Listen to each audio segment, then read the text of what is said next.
আমি 18 কোটি মানুষের বিজয় চাই, 18 কোটি মানুষের সরকার চাই। কোন পরিবার, গোষ্ঠী, কোন দলের সরকার চাই না। এ সরকার হবে জনতার সরকার। তোমাদের প্রত্যেকের হাতকে দেশ গড়ার কারিগরের হাত বানাতে চাই। তোমাদের হাতে আমরা এই দেশের চাবি তুলে দিতে চাই। বাংলাদেশ নামের একটি উড়োজাহাজ, সেই উড়োজাহাজের ককপিটের পাইলট হিসাবে তোমাদেরকে বসিয়ে দিতে চাই। ওই উড়োজাহাজ নিয়ে তোমরা রকেট গতিতে সামনের দিকে এগিয়ে যাবা। পিছনের কাসুন্দি জাবর কাটে যারা, ওদের দিকে ফিরেও তাকাবো না। পিছনে ফিরে তাকানোর আমাদের কোনো সময় নেই। 54 বছর আমরা নষ্ট করে ফেলেছি। আমাদের সম্পদ লুণ্ঠন করে, চুরি করে বিদেশে পাচার করা হয়েছে। চক্রকে বলবেন ইনশাআল্লাহ 12 তারিখ যাব, আমার পছন্দের প্রার্থী এবং প্রতীকে ভোট দেব, তোমার পারলে তুমি আমাকে ঠেকাইও। বলতে পারবেন? বিড়ালরা, শিয়ালরা পিছনের দরজা দিয়ে পালায় যাবে ইনশাআল্লাহ। এটা কৃষি নির্ভর একটা এলাকা। এখানে কৃষিকে ইনশাআল্লাহ আমরা শিল্পে পরিণত করব। কৃষকের হাতকে আমরা শক্তিশালী করব। কৃষি পণ্য উৎপাদনের আমি হব তাদের অংশদার, কারণ আমি একজন কৃষকের সন্তান। আমি যদি এখানে এসে কৃষকদের সাথে তাদের কাজে শরিক হতে পারি, আমার অতীতকে আমি ফিরে পাবো ইনশাআল্লাহ।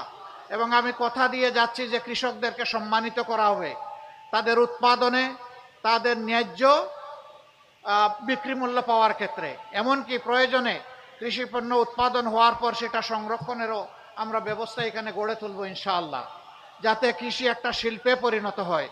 পুরোনো ধাঁচের কৃষি থেকে বের করে এনে আপনাদের হাতে আমরা আধুনিক প্রযুক্তি ইনশাআল্লাহ তুলে দেব। তাতে উৎপাদন হবে বেশি, খরচ পড়বে কম, কৃষকরা হবেন লাভবান, ভোক্তারাও হবে লাভবান।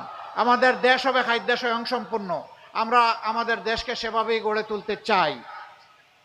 এখানে আমরা জানি বহুবিধ সমস্যা আছে, বিশেষ করে নিরীহ মানুষের উপর কিছু কালো চিল মাঝে মাঝে জাপটা মারে। আমরা কথা দিচ্ছি কোনো রক্তচক্ষু আমরা পরোয়া করি না, আর কোনো চিলের নখরও আমরা দেখতে চাই না। যদি আল্লাহ তাআলা আমাদেরকে সরকার গঠনের সুযোগ দেন, সবগুলা চিলের নখর আমরা কেটে দেব ইনশাআল্লাহ। এই এলাকায় কেউ আর চাঁদাবাজি, ভূমি দখল, দস্যুতা করার দুঃসাহস দেখাবে না ইনশাআল্লাহ তাআলা আজিম। সম্মানিত ভাই ও বোনেরা, সামাজিক নিরাপত্তার বড় অভাব। শিশুটি যখন স্কুলে যায়, মায়ের বুক তখন দুরু দুরু করে কাঁপে। আমার সন্তান নিরাপদে ফিরবে তো? যখন আমাদের মেয়েটি বিশ্ববিদ্যালয় কলেজে যায়, দুরু দুরু বুক কাঁপে। মা যখন কাজের সন্ধানে বের হন, তার হার্ট কাঁপতে থাকে। কেন? কিছু দস্যুর কারণে, সমাজের কিছু দুশ্মনের কারণে, কিছু দুষ্ট লোকের কারণে। আমরা ইনশাআল্লাহ জাতি, ধর্ম, বর্ণ নির্বিশেষে আমাদের নারী জাতির জন্য বিশেষ করে এমন একটি দেশ আমরা গড়তে চাই, যেখানে আমাদের নারী জাতির কোনো একজন সদস্যার দিকে কোনো দুর্বৃত্ত লাল চোখ দিকে তাকানোর কোনো দুঃসাহস দেখাবে না। মায়েরা পূর্ণ নিরাপত্তা অনুভব করবেন তাদের গৃহে, চলাচলে, কর্মস্থলে। আমরা এই বাংলাদেশে শুধু মুসলমানরা বসবাস করি না, মুসলমানরা সংখ্যাগরিষ্ঠ, কিন্তু এখানে আমাদের হিন্দু ভাই বোনেরা আছেন, বৌদ্ধ ভাই বোনেরা আছেন, খ্রিস্টান ভাই বোনেরা আছেন। আমরা মিলেমিশে এই দেশটাকে একটা ফুলের বাগান হিসাবে গড়ে তুলব ইনশাআল্লাহ। আমরা ধর্মের ভিত্তিতে আর কোনো বিভাজন কাউকে করতে দেব না। যারা অতীতে এই বিভাজন করেছে তারাই অন্যদের সবচেয়ে বেশি সর্বনাশ করেছে। আমরা এই গণদুশ্মনদেরকে রুখে দেব। আমরা সবাই মিলেমিশে সৌহার্দ্য, সম্প্রীতি, ভ্রাতৃত্বের ভিতরে ইনশাআল্লাহ একটা ঐক্যবদ্ধ বাংলাদেশ গড়ে তুলতে চাই। এই বাংলাদেশকে আর কাউকে বিভক্ত করতে দেওয়া হবে না ইনশাআল্লাহ। ঢাকা একবাসী এখানে যখন মাঝে মাঝে আসি, মনে হয় এটা ঢাকা নয়, এটা ঢাকার সৎমা অথবা সৎমায়ের সন্তান, অবহেলিত, উপেক্ষিত। আমাদের অঙ্গীকার, যে এলাকা যত বেশি অবহেলিত, আল্লাহ তাআলা আমাদেরকে শক্তি দিলে সেই এলাকা থেকেই আমাদের উন্নয়নের কাজ শুরু হবে। এটি তাদের প্রতি দয়া নয়, এটি তাদের বঞ্চনার কম্পেনসেশন, ক্ষতিপূরণ। এই ক্ষতিপূরণ আগে দিতে হবে, তারপরে অন্যদের সাথে তাল মিলে তারা চলবে ইনশাআল্লাহ। এবং বাংলাদেশের 56,000 বর্গ মাইলের 1 ইঞ্চি জমির উপর আমরা বেইনসাফি করব না, বেইনসাফি কাউকে করতেও দেব না। আপনারা আমাদের উপর আস্থা রাখতে পারেন। আমাদের নেতৃবৃন্দ যারা দুনিয়া ছেড়ে শহীদ হয়ে চলে গেছেন, দেশ এবং জাতির খেদমত করাই ছিল তাদের অপরাধ, সেই অপরাধে তারা দণ্ডিত হয়েছেন। এই জন্যেই হাসি মুখে ফাঁসির তক্তার উপর তারা দাঁড়ানোর সৎসাহস করেছিলেন, কারণ তারা জানতেন দেশপ্রেমের কারণেই তাদেরকে খুন করা হচ্ছে। ভাই ও বোনেরা, সেই আস্থাটুকু আপনারা রাখেন, আমরা ইনশাল্লাহ আপনাদের আস্থার প্রতিদান দেব। সাংবাদিক বন্ধুরা এখানে এসেছেন, আজকের এই শেষ জনসভা থেকে আমি জাতির কাছে আহ্বান জানাতে চাই, আমাদের যুব সমাজ, তরুণ সমাজ, আমাদের নারী সমাজ, আমাদের কৃষক, শ্রমিক, মুঠে মাঝি, মজুর, মেহনতি জনতা, ব্যবসায়ী, সকল পেশার শ্রেণীর মানুষ এখন একটা পরিবর্তন চাচ্ছে। পুরোনো বন্দোবস্তের ওই রাজনীতি আর পছন্দ করে না। বিশেষ করে জুলাই যোদ্ধারা পুরানো রাজনীতিকে টিকিয়ে রাখার জন্য, জীবন দেওয়ার জন্য তারা যুদ্ধ করে নাই, তারা করেছে ওই রাজনীতির কবর রচনা করার জন্যে। আমরা প্রতিজ্ঞাবদ্ধ, আমরা আমাদের জুলাইয়ের সেই সমস্ত শহীদ এবং যোদ্ধাদের আকাঙ্ক্ষা পূরণ করব ইনশাআল্লাহ। আমরা ইনসাফের বাংলাদেশ, বৈষম্যহীন বাংলাদেশ, দুর্নীতিমুক্ত বাংলাদেশ, চাঁদাবাজ মুক্ত বাংলাদেশ, দখলবাজ মুক্ত বাংলাদেশ, আধিপত্যবাদ মুক্ত বাংলাদেশ এবং মানবিক বাংলাদেশ ইনশাআল্লাহ আমরা 18 কোটি মানুষকে উপহার দেব। আজকে আবারও আমি একদম স্পষ্টভাবে বলে যাচ্ছি, আমি জামাতে ইসলামীর বিজয় চাই না, আমি 18 কোটি মানুষের বিজয় চাই।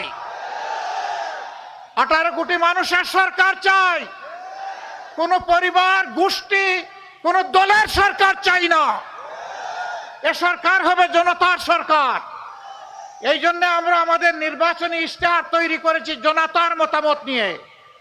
সেই মতামতের প্রতিফলন হবে ইনশাআল্লাহ। যুবক বন্ধুগণ, তোমাদের প্রতি আমাদের অনুরোধ, আমরা তোমাদেরকে কোনো বেকার ভাতা দিতে পারবো না। আমরা তোমাদের প্রত্যেকের হাতকে দেশ গড়ার কারিগরের হাত বানাতে চাই। তোমাদের হাতে আমরা এই দেশের চাবি তুলে দিতে চাই। বাংলাদেশ নামের একটি উড়োজাহাজ, সেই উড়োজাহাজের ককপিটের পাইলট হিসাবে তোমাদেরকে বসিয়ে দিতে চাই। ওই উড়োজাহাজ নিয়ে তোমরা রকেট গতিতে সামনের দিকে এগিয়ে যাবা। পিছনের কাসুন্দি জাবর কাটে যারা, ওদের দিকে ফিরেও তাকাবো না। পিছনে ফিরে তাকানোর আমাদের কোনো সময় নেই। 54 বছর আমরা নষ্ট করে ফেলেছি। আমাদের সম্পদ লুণ্ঠন করে, চুরি করে বিদেশে পাচার করা হয়েছে। আমরা কথা দিচ্ছি, আল্লাহ আমাদেরকে সরকার গঠনের সুযোগ দিলে ওই লুণ্ঠনকারীদের মুখের ভিতর দিয়ে পেটে হাত ঢুকিয়ে তোমাদের সম্পদ আমরা দেশে ফিরিয়ে আনবো ইনশাআল্লাহ। এবং সেই সম্পদ রাষ্ট্রীয় কোষাগারে জমা হবে। সেই সম্পদ দিয়ে যুব উন্নয়ন হবে, তরুণ তরুণীদের উন্নয়ন হবে, তাদের হাতে নৈতিক এবং তাদের হাতে দুনিয়ার সর্বাধুনিক শিক্ষা তুলে দেওয়া হবে। তখন আর বেকারের মিছিল বাড়বে না। এরা দেশে এবং প্রবাসে যেখানেই থাকুক, এরা হবে ওই সমাজের সর্বশ্রেষ্ঠ মানুষগুলো। প্রিয় দেশবাসী, আজকের এই দোহারের জনসভা থেকে আমি আরেকবার আপনাদেরকে আহ্বান জানাই। বারবার সুযোগ দিয়েছেন অনেককে, তাদেরকে দেখেছেন, এখনো দেখছেন, আমাদেরকেও আপনারা দেখেছেন। মেহেরবানি করে একটিবারের জন্য অন্তত আমাদেরকে আপনাদের মূল্যবান ভোট দিয়ে পরীক্ষা করুন। একটিবারের জন্য পরীক্ষা করুন, আমরা এই দেশকে কি দিতে পারি একটু দেখার আপনারা সুযোগ গ্রহণ করুন। আমি আস্থার সাথে বলতে চাই, যারা আল্লাহকে ভয় করে দেশ চালাবে, আল্লাহর রহমত এই দেশের উপর নেমে আসবে। এই দেশ সম্মানিত হবে। এই দেশ ইনশাআল্লাহ অগ্রগতি এবং উন্নতি লাভ করবে। এই দেশ আর বিকার ঝুলে নিয়ে দুনিয়ার কোথাও ঘুরবে না। দুনিয়ার দরবারে ইনশাআল্লাহ মাথা উঁচু করে দাঁড়াবে। তরুণরা, যুবক যুবতীরা তৈরি হয়ে যাও। এই দেশের চাবি আমরা প্রস্তুত করছি তোমাদের হাতে তুলে দেওয়ার জন্য। যুবকরা কি রেডি? যুবক যারা হাত তুলেন, আবার হাত তুলেন, ভালো করে হাত তুলেন।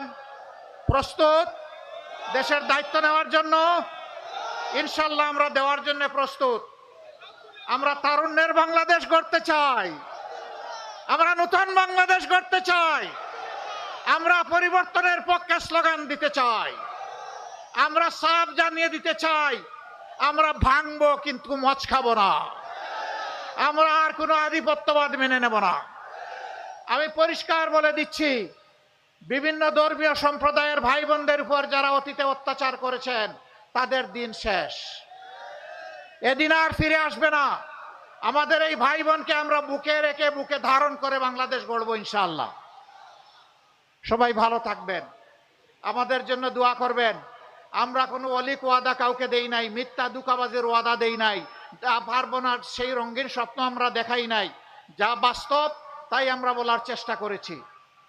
আমি কৃতজ্ঞতা আদায় করতে চাই বিশেষভাবে যারা প্রবাসে অবস্থান করছেন, তারা দুইভাবে আমাদেরকে দারুণভাবে সহযোগিতা করছেন, তাদের রিমিটেন্স দিয়ে। আর বিশেষ করে জুলাই বিপ্লবে জীবনের মায়া চাকরির মায়া ত্যাগ করে তারা প্রবাসের সর্বত্র সংগ্রামী এবং বিপ্লবী ভূমিকা পালন করেছেন। জাতি তাদের কাছে ঋণী। যেদিন প্রবাসীরা আওয়াজ দিয়েছিল আজকে থেকে আমাদের রিমিটেন্স স্টপ, সেই দিনই কিন্তু হাসিনার মস্তক অর্ধেক ভেঙ্গে খান খান হয়ে গিয়েছে। প্রবাসী বন্ধুগণ, কথা দিচ্ছি, গালবরা বলি নয়, সম্মানের তাজ হিসাবে আপনাদেরকে আমরা মাথায় উঠাবো ইনশাআল্লাহ। বিদেশেও থাকবেন সম্মানে, দেশে যখন ফিরবেন তখনও সেই সম্মান আপনাদেরকে দেয়া হবে। আমরা জানি সিন্ডিকেট আপনাদেরকে কি কষ্ট দেয়। বিদেশে যেতে হলে অন্য দেশ যেখানে 10 টাকায় যায় এখানে আপনাদের 50 টাকা পে করতে হয়। বিমান ভাড়া অন্য দেশের যেখানে 1 টাকা, এখানে আপনাদেরকে 3 টাকা দিতে হয়। আমরা সব সিন্ডিকেট ভেঙে তস তস করে দেব, যার যার অধিকার তাদের হাতে তুলে দেব। কোনো কারণে কোনো ভাই কিংবা বোন বিদেশের মাটিতে প্রবাস জীবনে যদি ইন্তেকাল করেন, তার লাশ নিয়ে আর ঠেলাঠেলি হবে না। আমরা ইনশাল্লাহ আমাদের কাঁধে তুলে সম্মান এবং শ্রদ্ধার সাথে বাংলাদেশে নিয়ে আসবো, রাষ্ট্রীয় খরচে ইনশাআল্লাহ, মর্যাদা দিয়ে। তবে আমরা চাই যারাই বিদেশে গিয়েছে তারা সুস্থ থাকুক, তারা বেঁচে থাকুক, সুস্থ অবস্থায় আপনজনের বুকে তারা ফিরে আসুক। আল্লাহ রাব্বুল আলামিন আমাদের প্রবাসী ভাইদের মান ইজ্জত বাড়িয়ে দিন, তাদেরকে সুখে এবং শান্তিতে রাখুন। তাদেরও অবদান রয়েছে এবং আগামীতেও লাগবে।